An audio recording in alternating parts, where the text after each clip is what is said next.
Hi, good. It's great to be here. It's an honor to be part of this among people who are committed to tikkun. It's a Hebrew word that means to transform and heal the world. And I feel in this room, it's filled with people who are committed in that direction. We at Tikkun Magazine and our interfaith organization, it's secular humanist welcoming organization called the Network of Spiritual Progressives, but you don't have to believe in God or be part of a religion to be a spiritual progressive.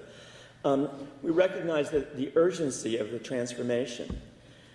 In case you haven't seen Tikkun recently, I've brought some copies and we'll try to pass them around for you to look at. And while I'm talking, our plan for getting money out of politics and elections, the Environmental and Social Responsibility Amendment, which I'll get to in a little bit, will be also passed around to you. So take one, and if you please read it, and if it turns you on, please share it with other people. Now, I want to talk. I'm going to get to Jubilee as part of the talk that I want to give, which is really about where are we politically. Okay, the ideas being presented here are really, really extraordinary and important. How do we make it happen? What's going on politically? Where are we politically in this country? And what needs to happen in order for public banking to become serious? Well, I think the first thing we have to recognize is to look back over the past 50 years and to say that there was a huge upsurge of a social movement in the 1960s and early 1970s. And that movement that in 1968 represented at least 12 million people identified as part of a new left, and that was by Fortune magazine. They did a study of it. That movement has retreated dramatically, defeated in part, or perceiving themselves as defeated in part, by the power of America's political elites and economic elites. And it was mentioned here, for example, that in 1973, with the banking companies in cahoots with the oil and gas industries, creating the gas crisis of 1973, a huge set of a massive economic reality set into that movement to say, hey, you can't change anything. There's not enough money. You're not going to have enough money. In fact, the ruling class is able to punish you if you're going to follow any kinds of these wild ideas that are coming up in the 60s. As a result, the social movements of the 60s began to contract in a particular way. On the one hand, saying, you know, we can't deal with the big picture. What we need to do is to take the long march through the individual institutions and work on local projects. And on the other hand, saying, but there's one set of issues that we will deal with, and those are the identity politics issues. We will fight for and amazingly have been successful in fighting for the elimination of the fight against patriarchy, the fight against the oppression of African Americans, and the fight against the oppression of gays in this country. And that was a tremendous, incredible victory for those social movements that it was just mentioned. The changes that we saw there seemed totally unrealistic when they were first presented, and yet they were actually achieved. But the cost of that direction of, on the one hand, focusing primarily on identity politics, and on the other hand, focusing primarily on local institutions and partial parts of the society at the local level, was that there was no alternative vision being put forward to the dominant ethos of global capitalism. And global capitalism and its version of what's the truth of the world became embodied in the ideology of that worldview became embodied in both political parties. There's been no effective and no serious attempt in either of those political parties. Of course, the Republicans wholly owned by the 1%, but even the Democratic Party, where people still have the fantasy, and it's a fantasy, that there's an alternative there, but actually the key elements of the capitalist worldview predominate in both parties. And there has been no national level, much less an international level, of challenge to those key elements of that ideology. That ideology includes the extreme individualism, the belief that our society is a meritocracy, and that wherever you end up is a reflection of how much you are worth. That is to say, what you have achieved in your life, and whatever you got, you created for yourself, and it's your own fault. Wherever you got to in the society, whatever you've ended up with is your fault. The notion that you can achieve real happiness by accumulating material goods, and that the only path forward is for endless growth, as though the planet itself were a bottomless cookie jar from which we could endlessly extract goodies without any consequences or limits. So rather than try to build a political party or a national movement to counter all this, the experience of powerlessness and perceived irrelevance, which I believe to be a psychological problem, but induced in us by the ideologies and by the media and by the political leadership of this country, has reinforced, actually, as a resultant, corporate-controlled media, corporate-controlled educational system, and a corporate-controlled, basically the public, what we call common sense, a common sense in this society which reflects that kind of a worldview. And it's a worldview that represents the best interests of the 1% but unfortunately there's not been a counter-alternative vision. And that's why it's critical at this historical moment that we put forward a global vision, an alternative vision of what counts, of what we are really for. Because the truth of the matter is that, when people have ever been excited, think of Martin Luther King Jr., right? He didn't get up, he didn't become famous for saying, "I have a complaint."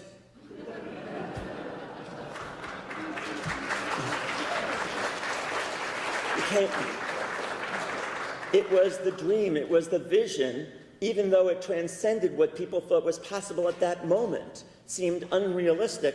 That was what moved people. Now, it was, where did that vision come from? I was asked as a rabbi to talk to you a little bit about about where that vision came from, or where a vision of that sort comes from. And it comes in part, one part of the source of visioning in this way comes from the biblical tradition. Yes, we know, and I want to stipulate, the racism, the sexism, the homophobia, all kinds of things that aren't so great in the religious traditions, okay? Acknowledge all that. But there was in that a liberatory view there that came out of the Torah that said there is a force in the universe, Yud-He Vav-He, mistranslated as God in English, but there is a force in the universe that makes possible the transformation from that which is to that which ought to be. There is a force in the universe that makes that possible, and human beings have been created in the image of that force. Human beings are created in the image of that force that makes possible the transformation from that which is to that which ought to be. And what's idolatry? Idolatry is being a realist. Idolatry is being a realist, because what a realist does is they say that what is possible will be judged by that which is. And in other words, we will figure out what's possible based on our vision of what is at this moment and what the current power relationships are.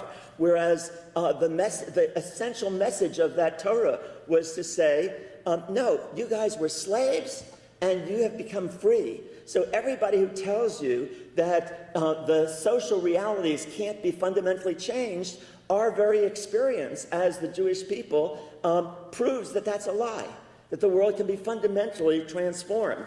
So what in that Torah then, that Torah tries to say, okay, what do we envision as the kind of world that we want to live in if it's really true that there is a force of possibility in the universe, okay? And call it God, call it Yud-Hey, Vav-Hey, call it whatever you wish. That force of possibility, what is the world that we want to live in? Well, we in the Network of Spiritual Progressives say, okay, here's one way of talking about it. We want the caring society, a society that cares for each other and cares for the earth. Or another way of saying it is, we need a new bottom line in the society. A bottom line in which every institution, every economic and political institution, including every corporation, every government policy, our laws, our healthcare system, our legal system, our educational system, should all be judged efficient, rational, and productive.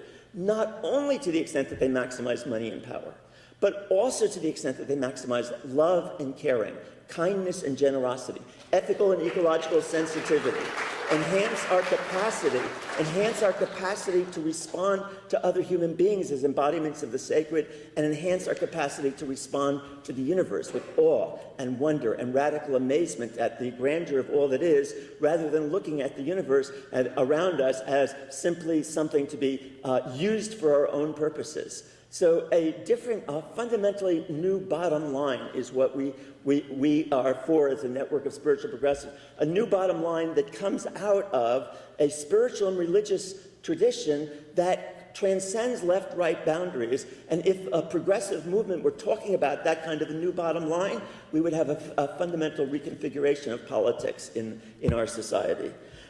So let's take the examples that the Bible comes up with of what some of that would look like.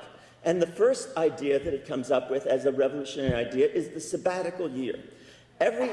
Here's what the sabbatical year is. Every seventh year, everyone in the society stops working. Okay? Now, that means that you have to have made arrangements for food to be distributed and so forth, which they did and so forth. But, and there's a way of doing that. We can talk about that in a second. But what I want to say is the second part of the sabbatical year is all debts are eliminated every seventh year. Okay, now, get it, that imagine a progressive movement that was calling for a sabbatical year. Imagine what it would look like in America. Okay? Try to imagine, maybe you'd say, after looking at the complexities of our advanced society, you'd say 15% of the population is going to still have to work that we're going to have doctors and hospitals, and we're going to have some people providing for energy source and a few other things like that. 15% maybe. But imagine what it would look like if 85% of the population, once every 7 years, was off for that year and was then free to engage in, for example, the discussions, democratic discussions about what kind of society do we actually want. If you ask people why are they not involved in politics today, most of the people you know will say, I'm too exhausted after work. I don't have any time to do it. I can't get involved in that. Okay? Create a year in which this would happen, and it will provide the space. But even the thought process, because the thought process is, no, I have to keep going, I have to make more things happen. Okay? If you can get the spiritual transformation that a sabbatical, the consciousness of sabbatical year would lead to, even just talking about it, that, oh, wait a second, maybe we don't need a new brand, a new version of our electronics every year or every 6 months. Is that possible? That maybe we wouldn't, so they say, well, we wouldn't be able to compete on the global market if we did that. Yeah, what would be so bad about that?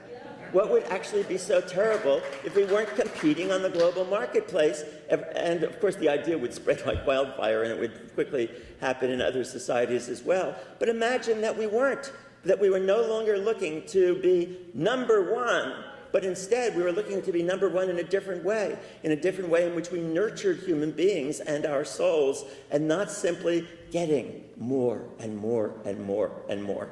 Okay, so the sabbatical year also, as I say, eliminates debt. And that brings us to the 7 times 7, after the 49th year is the Jubilee. And the Jubilee concept in Torah is very clear. It says, all the means of production, which in the ancient world was the land. In the contemporary world, it would have to include much else in the society. That the means of production get redistributed every 50 years back to the original equal distribution. Okay, so you eliminate every 50 years. You eliminate any inequalities that have happened throughout that 50-year period. Now, this was an idea that was really mind-blowing, even in the ancient world, and it was a revolutionary idea to have that kind of a jubilee, and so the Torah, recognizing that, immediately says, "But won't people say, wait a second, I worked for this land, you know, I got more, these other people were lazy, they didn't work as hard, I got to accumulate more than they did, and now you're telling me every 50 years that I get to lose all this?" And the Torah's response is, it says, okay, for here we got to call God in. And so God, and let's say goddess, okay, that the goddess of the universe intervenes in this conversation and says, wait a second, you don't own this earth. The whole earth is mine. I created this whole earth. You are, this is what it says. You can look at it in Leviticus. It's in the Hebrew, the chapter of Behar and on the Mount Sinai. It says, this whole earth is mine, and who are you? You are sojourners on this land.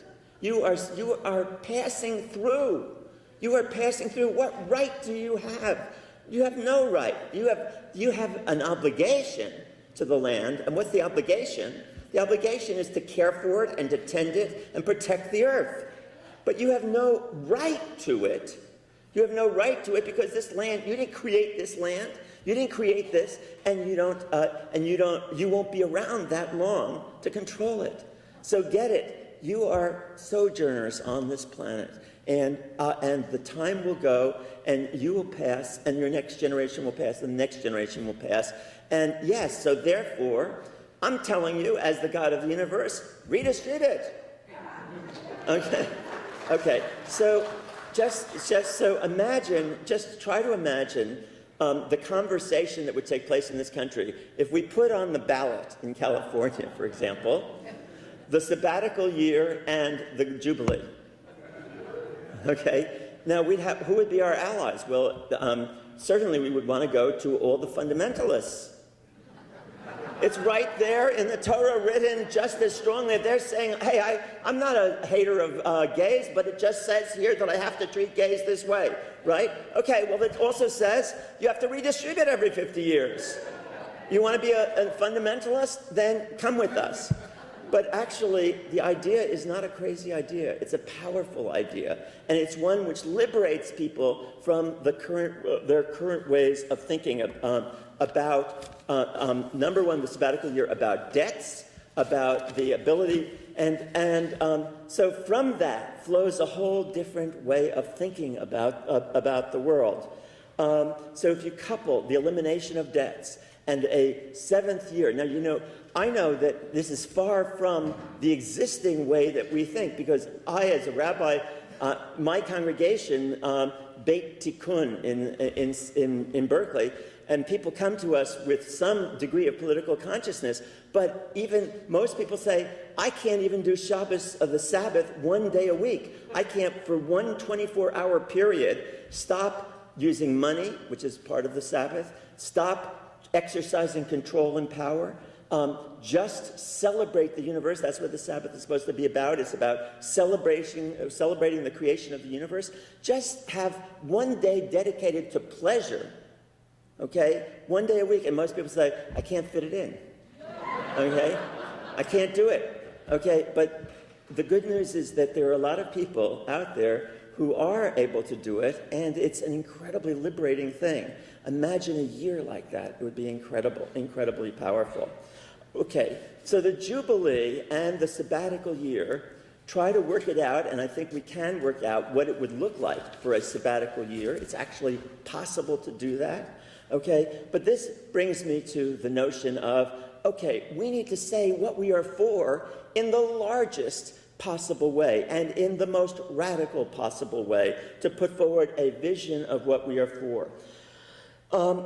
And what we are for in a very short, 10-second or 15-second soundbite is the new bottom line. A bottom line of love and caring and kindness and generosity in which every institution gets judged to be efficient or productive to the extent that they're maximizing people's capacity, they're contributing at least to people's capacity to be more loving, more caring, more generous, more kind, more ethically and ecologically sensitive, and more capable of responding to the universe with awe and wonder and radical amazement.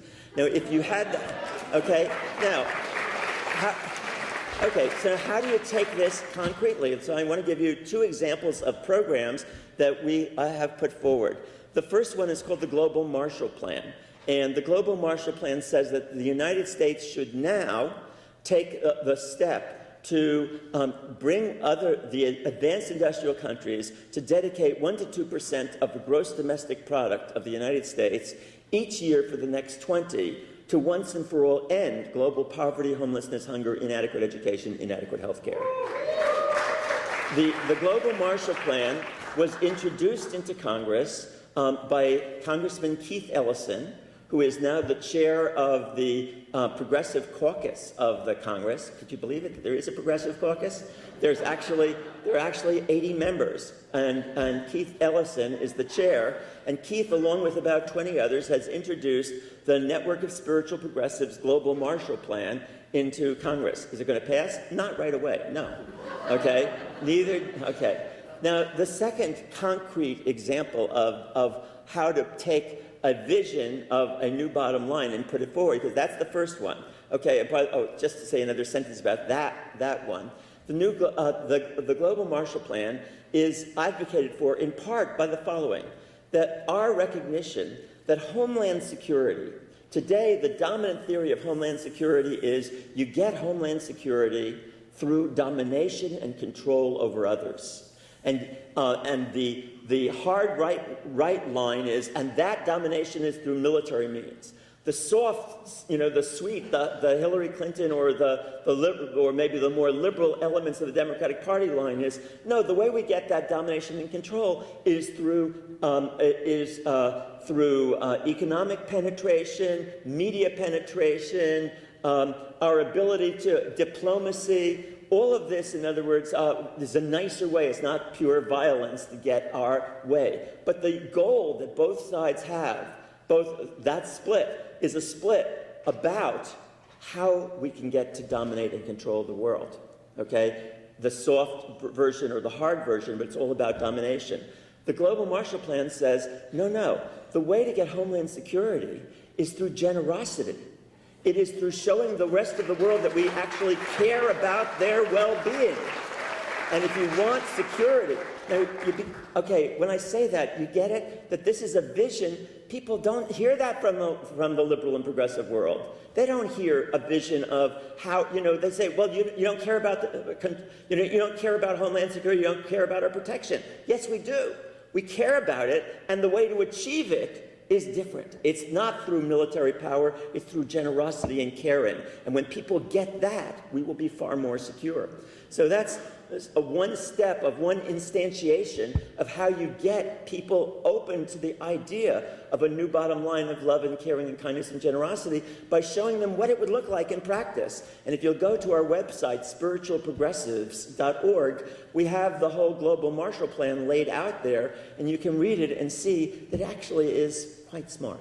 It's not just a slogan. I'm giving you the slogan level because I was given 20 minutes, all right? But there's a lot of thought in there. Please look at it.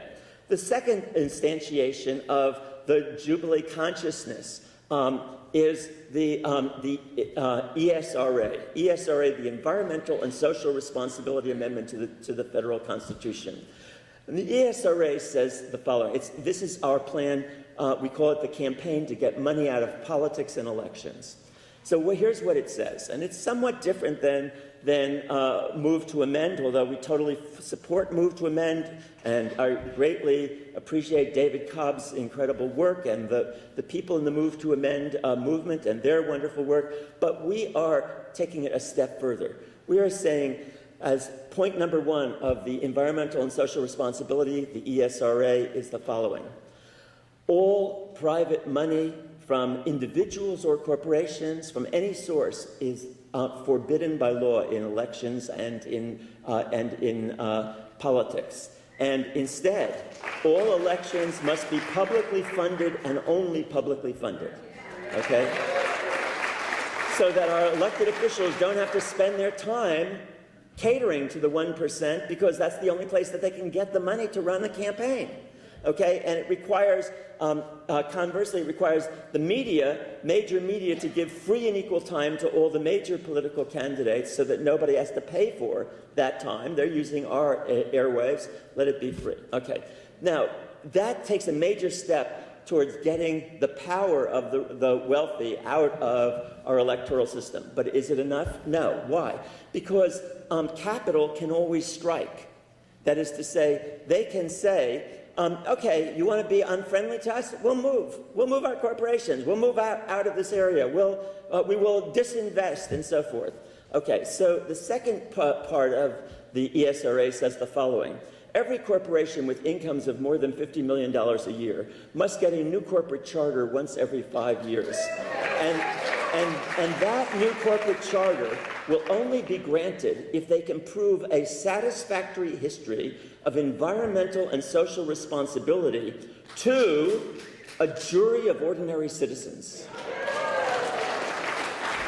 You see, you can't, there's no point in saying, okay, well, we're going to make a step forward towards democracy by simply getting corporate money out. You have to get all money out of the system because rich people don't have to give their money through corporations. They can give it directly. Okay, so you've got to get all money out, but also you've got to control the power of the corporations. And how do you do that? This is the way. Democratic control. What a group of ordinary citizens can decide about the future of a corporation? That seems so, how are they to know enough about that? Well, if we give them the power to decide on life and death of individuals when they are facing charges that have capital offenses, if individuals' fate can be decided by ordinary citizens, then the fate of corporations can also be decided by corporations, by individuals, by ordinary citizens.